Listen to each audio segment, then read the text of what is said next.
Buenos días, profesor. El día de hoy mi grupo conformado por Stephanie Lo, Natalia Navarro, Rolando Reyes, Liceca Trujillo y mi persona, María de la Cruz, le hablará acerca de las Torres Gemelas.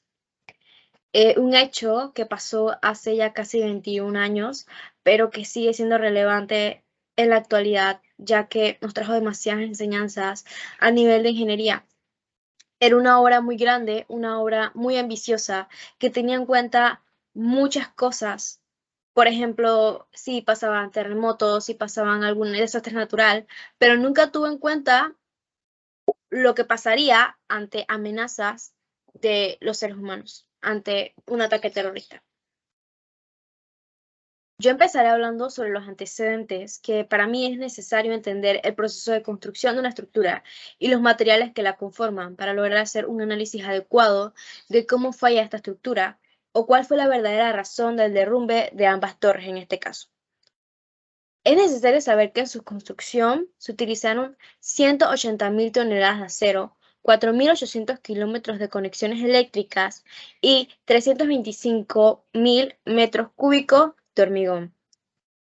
También habían aproximadamente 33.600 ventanas, 198 sensores y una capacidad media de 55 a 71 55 personas y 71 escaleras automáticas.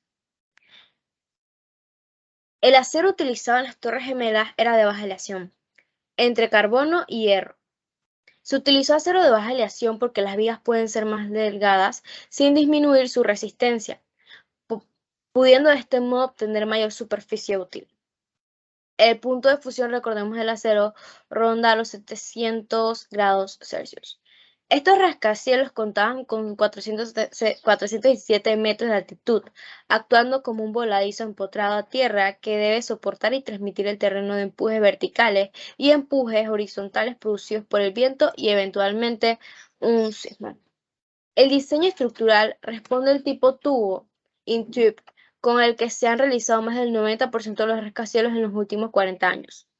Como el propio nombre anglosajón indica, tubo dentro de un tubo, este sistema organiza el núcleo central del conjunto de ascensores y escaleras como una rígida columna vertical, que resiste el tubo interior y es encargada de soportar la mayor parte de las cargas verticales.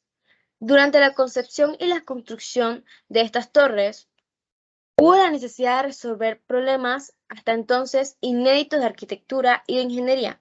El objetivo fundamental del diseño, arquitectura de esto, era proporcionar grandes espacios libres sin la necesidad de utilizar columnas para las oficinas en cada piso, lo cual, como veremos más adelante, contribuyó a su colapso. Arquitectónicamente, el problema de concepción principal era que, debido al gran número de pisos y el área de la edificación, el sistema de ascensores no era rentable por la cantidad de espacio que ocuparía el mismo. Problema que fue resuelto de manera creativa, incorporando ascensores expresos y dividiendo la torre en altura por pisos para servicio de ascensores a 3 partes. En cuanto a aspectos de ingeniería, el factor limitante para el diseño fue el viento, ya que era muy alto el edificio, que es importante en la isla de Manhattan, el viento porque ahí el viento era bastante fuerte, lo cual hizo necesario concebir un concepto innovativo de diseño, el cual era acero de alta resistencia en las fachadas exteriores del edificio y haciendo que esa parte externa del edificio se comporte como un tubo calado, reemplazando el sistema tradicional de soportes pórticos de columnas y vigas de acero o concreto en todos los pisos, construyendo en lugar de ellos dos núcleos o tubos rígidos concéntricos. El primero de ellos fue conformado por una fachada exterior por un tubo cuadrado de 63.25 metros de lado construido estructuralmente por 59 columnas de acero seccionadas a un cuadrado de 45 por 45 centímetros, unidades con una respectiva viga de pared bandil diseñada para absorber carga vertical y lateral. Todos estos datos son necesarios saberlo porque estos materiales, como veremos a continuación, fueron realmente una combinación de todo, la razón por la cual se derrumbó la torre.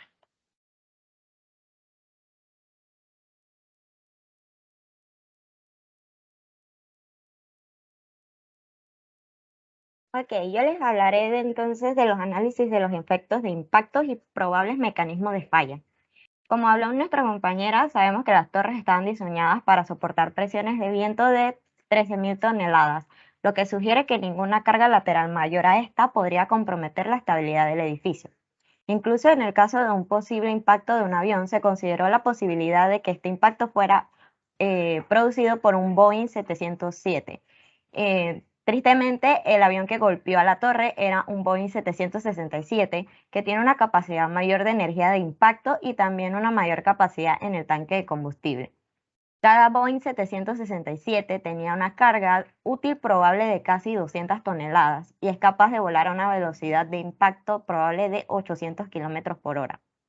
Estos parámetros suponen una fuerza de impacto instantánea sobre el edificio de 7.550 toneladas, muy aproximada al 60% de la carga de viento lateral final del diseño, lo que explica por qué la torre pudo soportar inicialmente tanta resistencia. Ahora les hablaré sobre el análisis de lo que sería lo que se puede ver en las fotografías y videos de la estructura.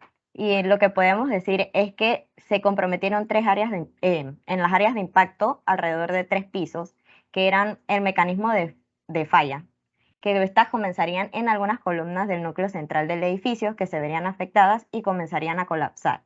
Esto significó que inicialmente las otras columnas restantes redistribuyeran parcialmente el soporte de las cargas verticales, y cuando algunas de estas columnas se interrumpieran en los pisos afectados por el impacto, dieran como resultado la continuación de estas columnas afectadas en la parte más alta del edificio, hacia abajo, y también dañando los elementos de tensión horizontal. Las columnas ya no estaban totalmente verticales debido a que las vigas primeramente las empujaron hacia afuera y luego las jalaron hacia adentro, así que se comenzaron a pandear. Los miembros no afectados de manera de obtener inicialmente algo de colaboración de las columnas de fachada exterior para ayudar también a soportar parte de las cargas verticales de los elementos interiores ya habían colapsado. Ahora le daré 3 puntos principales por los que se cree que la torre 2 cayó antes que la torre 1. Lo primero es que el ángulo de impacto del avión en la torre 2 seccionó más columnas de la fachada. En segundo, es que la altura a la que impactaron los aviones en la Torre 2 fue a menor altura, por lo que las cargas que soportaban eran mayores. Y el tercero y principal es que se estaba realizando trabajos de mejora de medidas de protecciones contra incendios desde 1999. En la Torre 1, los pisos afectados por el impacto ya habían sido renovados. Sin embargo, en la Torre 2 aún no se habían realizado estos trabajos.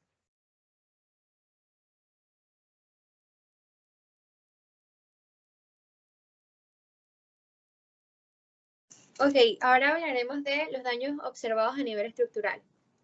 Empezamos con daño observable en los paneles de las columnas exteriores previas al colapso. En este análisis solo se tuvo en cuenta el daño producido en las columnas exteriores debido a que el daño de las columnas del núcleo no se pudo discernir a partir del material visual. También tenemos un daño observable en los revestimientos térmicos de las columnas exteriores previas al colapso también, en el cual el impacto de los aviones, además de provocar una merma considerable en la estructura, dañó también los revestimientos de aluminio de las columnas. Hay que tener en cuenta que además del orificio de entrada de los aviones, algunos de los elementos de este salen despedidos por fachadas diferentes a la entrada y esto origina pequeñas roturas de continuidad en esas fachadas, por lo cual la rotura de los revestimientos térmicos, así como incendios aislados en esa zona. También hubo distorsión de los muros exteriores previos al colapso. Como consecuencia de los incendios y la redistribución de cargas, las paredes exteriores de las dos torres se inclinaron hacia el interior mucho antes del colapso. Para establecer la inclinación de los muros exteriores mediante visualización, se trazó una recta vertical desde 20 plantas por debajo del impacto en cada una de las torres hasta la coronación de las mismas. También tenemos un daño observable en los elementos de acero estructural recuperados después del colapso, en el cual se analizan visualmente los restos de acero que se han recuperado, se identifican en su ubicación y se determina la función que tenían en la estructura. Están las vigas, los pilares, los pernos, los mallazos, las correas, entre otros. Lo que se observa son vigas combadas y pilares flexionados por la ductilidad alcanzada en los incendios, pletinas, platabandas y correas que han sido arrancados de su unión por soldadura o atornillamiento debido al agotamiento de las mismas. En resumidas cuentas, el NIST concluye que aunque el impacto no daña excesivamente el edificio, sí que hace que se desprendan algunos aislantes térmicos. Al originarse un gran fuego en la zona de impacto y otros fuegos aislados con la pérdida de los aislantes térmicos, las columnas de acero empiezan a coger una temperatura muy peligrosa. Y entonces la zona de impacto es la más debilitada. Pero las demás zonas también empiezan a perder una considerable resistencia.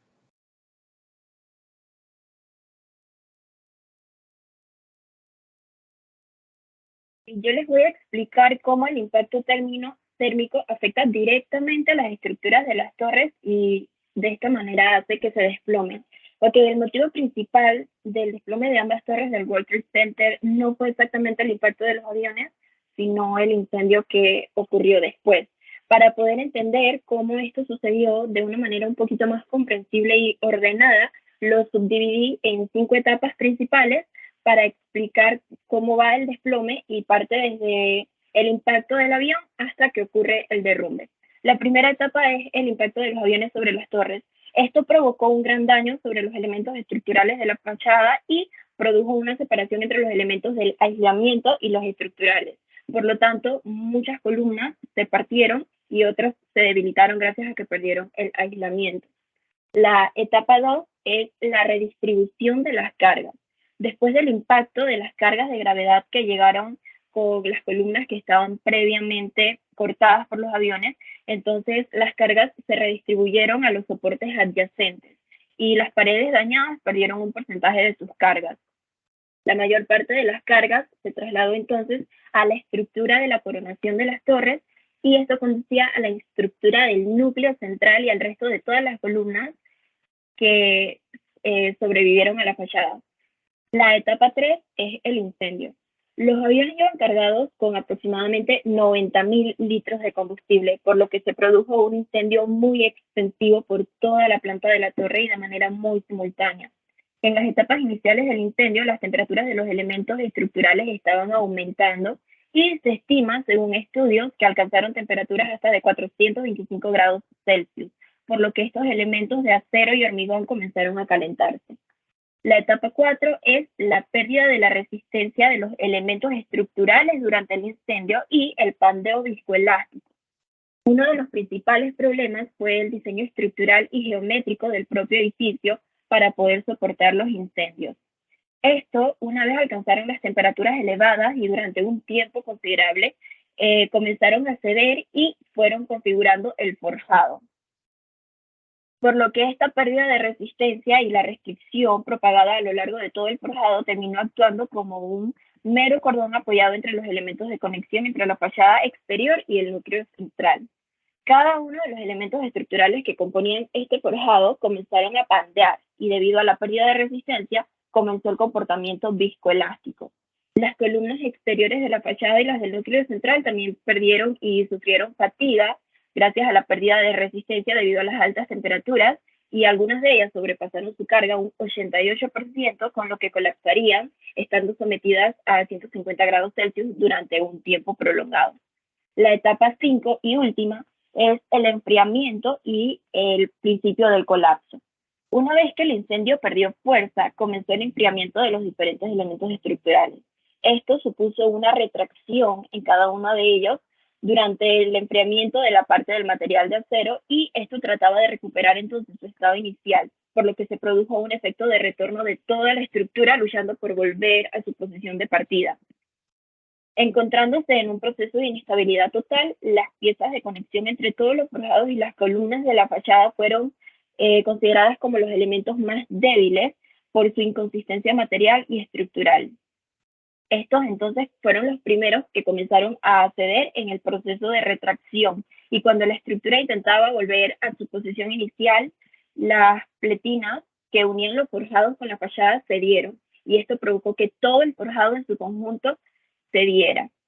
Una vez que se produjo el desplome de los forjados afectados por el incendio, las columnas de estas mismas plantas se encontraban en un estado muy crítico a punto del colapso y sin ningún tipo de apoyo horizontal sufrieron el proceso de retracción por el enfriamiento del acero en las columnas y se dieron también. Esto dio lugar al descenso de toda la parte de la torre superior sobre la franja de la torre debilitada por el impacto.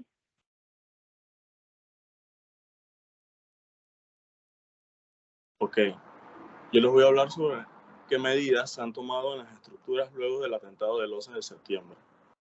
Luego de esta desastrosa tragedia, debemos tomar medidas y aspectos tanto estructurales como en el diseño y materiales se refiere, por lo que siempre nos hemos preparado principalmente para fenómenos naturales como lo son tormentas, huracanes, terremotos o inundaciones, y todos los denominados desastres naturales, también llamados actos de Dios, pero no para actos del ser humano. El objetivo fundamental del diseño arquitectónico de las torres era el de proporcionar grandes espacios libres dentro del edificio sin columna, lo cual fue una causa de su caída. El diseño estructural consideró una disposición económica de elementos ligeros entre estos dos tubos en cada torre, espaciados y debidamente arriostrados, y que soportaban una losa de concreto ligero, que permitía lograr, además de funcionabilidad, de disponer de grandes espacios abiertos, y una construcción modular que ayudó también a disminuir la inversión y por tanto una estructura muy eficiente en cantidad mínima de acero y totalmente revolucionaria en su concepción. Pero debidamente a esto, al querer ahorrar y no pensar en más posibles consecuencias, se perdieron vidas ese día. Lo cual nos queda constancia de que aunque lleve una inversión más costosa, reforzar los núcleos de futuras estructuras y hacer aleaciones que soporten mayormente el calor, ya que los incendios y por ende el calor es la principal causante de las alteraciones y deformaciones en los materiales, ya que son el soporte principal para evitar que éstas colapsen o en su defecto den más tiempo valioso para evacuar las edificaciones y poder salvar vidas.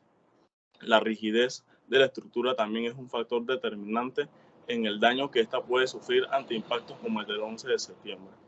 Por ende, es evidente que ingenieros y arquitectos debamos revisar y descartar para un futuro conceptos de diseño vinculados a grandes alturas y espacios libres que exigen más un desafío a la espectacularidad de lo que diga la gente o las personas y no se enfoque en la funcionalidad y la seguridad de la estructura, ya que son las personas y la misma estructura que están en riesgo.